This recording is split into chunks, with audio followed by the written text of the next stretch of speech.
Bonjour, bienvenue sur la chaîne Nico Quintet Prono. On va essayer de redémarrer la machine pour ce mois de décembre. À l'heure où je fais la vidéo, on n'a pas les résultats encore du Quintet Plus de ce vendredi soir à Vincennes. Par contre, on a ceux d'hier, le jeudi 1er, sur les 2100 mètres Autostart, où je m'en veux vraiment de ne pas vous avoir aiguillé vers les 5 ans les plus endurcis, bien placés en première ligne. Le Celt Help Me Win, il avait sa chance. Le 2 Toto Barroso, j'avais fait l'impasse pour sa première course à Vincennes, je me suis trompé. C'est 0 plus 0 égale la tête à Toto.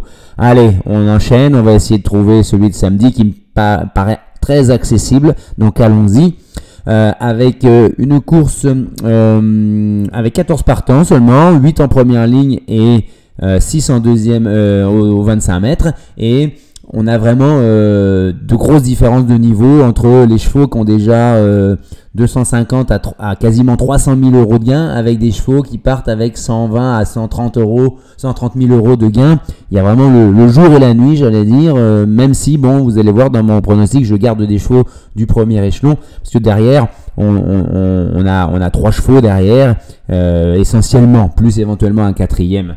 Voilà, donc allons-y, les amis, avec le béton, pour finir dans les 3 premiers, le coup surplacé. Franchement, si vous regardez la vidéo de sa dernière course à Gaspard de Brion, si vous regardez ça, vous êtes obligé de le mettre en tête premier. Je dirais, Mathieu Abrivard, il peut même sans vouloir, entre guillemets, de ne pas avoir mis en mode course pour sa dernière course, il aurait pu gagner, je pense. Hein. Et puis, il va retrouver son bon niveau de résultat du meeting dernier. Donc, on y va quasiment les yeux fermés. Hein. Ensuite, le copain, on va prendre également un G, un 6 ans, Gold River. Il a vu le jour un peu tôt lors de sa dernière course. Il a bien tenu quand même la partie. Il a prolongé son effort jusqu'au poteau pour conserver une belle 3e place. Alexandre Abrivard est assez confiant. Il a repris peut-être un petit peu de fraîcheur, je pense. Il en avait besoin parce que c'était une course assez difficile. Je le vois dans les 3-4. Hein, il ne devrait pas sortir du quartet, hein, selon moi. Hein. Voilà. Ensuite, en coquin, alors je vous avoue que j'ai du mal avec les chevaux à Junior Gelpa, déjà parce qu'il nous met que des émojis rouges, il se moque de nous, il se fout de nous, alors que il a des chevaux qui ont des chances, autant qu'il mette un émoji jaune ou alors vert quand il a vraiment une première chance, mais là il ne met que des émojis rouges, c'est se moquer de la tête des turfistes. Bon bref, Eberton, il est assez insaisissable, il est très intermittent, mais par contre, regardez sa dernière course, on est face à sa course aux montées, je ne sais pas pourquoi il l'a fait courir montée, c'est un peu un signe quand même d'inquiétude, mais malgré tout, il vient de faire 6e, derrière Ingo, Eline, Marcelo Wib, Emeraude de Bay, avec une course qui était fermée à 395 000 euros. Là, regardez, certes, il va rendre 25 mètres, mais il va faire course, c'est-à-dire qu'il va venir, il va tenter sa chance, il va pas rester derrière et attendre, et si la course n'a pas de train, se faire battre. Non, il va venir. Après, il va conserver une place certainement dans le tiercé, peut-être. Il peut même être dans le tiercé, hein, vraiment. Hein. Donc, on y va, il l'annonce à 30 contre 1. Ça peut être un beau coup spéculatif, à mon avis. Hein.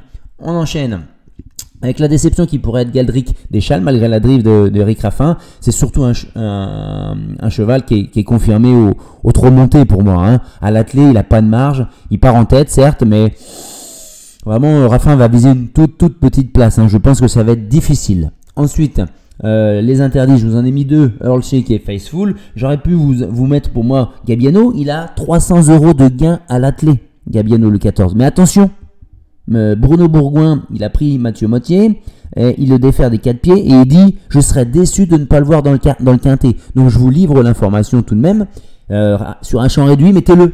Voilà, mais je ne l'interdis pas. Hein. Ok. Donc ça donne en jeu combiné. J'espère vraiment rouvrir le compteur pour le mois de décembre avec ce jeu-là. Et pourquoi pas un ordre au moins en tiercé écarté. Hein. Avec le 9 Gaspard de Brion en tête, on en a déjà parlé. C'est le cheval gagnant de la course pour moi. Le 13 Flamme Vive.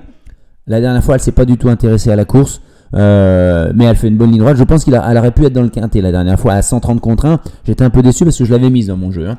Le 8, Fils de Foire a vraiment fait une belle dernière ligne droite à Nantes la dernière fois. Là. Regardez également sa course. Il vient de loin, certes, c'est pas le même lot, mais ça suffit pour prendre une place ici. Je le glisse devant Eberton. Ensuite, le 7, Figaro Gemma, même chose, Pierre Verva va s'évertuer à lui fournir une course sage, cachée, pour la faire finir.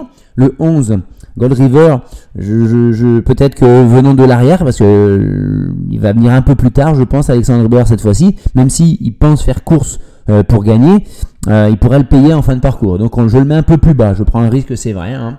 Ensuite, le 5, Gamin des Îles avec Jean-Michel Bazir.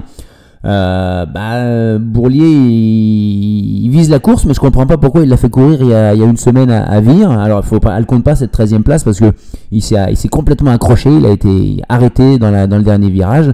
Il était sur une suite de très très bonnes places, très réguliers, donc allons-y. Et enfin je finis par le Petit Pousset, parce qu'il y a la drive de Benjamin Rochard et parce qu'il y a des lignes qui font qu'il n'est pas loin de faire jeu égal avec des chevaux qu'on fait jeu égal avec Gamin des Îles, avec Fils au Fort. Voilà les amis, on se retrouvera samedi pour le quintet de dimanche à Vincennes. C'est la finale du GNT, une superbe course, hein, vraiment beaucoup de suspense. Je vous invite à vous abonner pour que vous puissiez être alerté de cette mise en ligne de cette vidéo. À bientôt.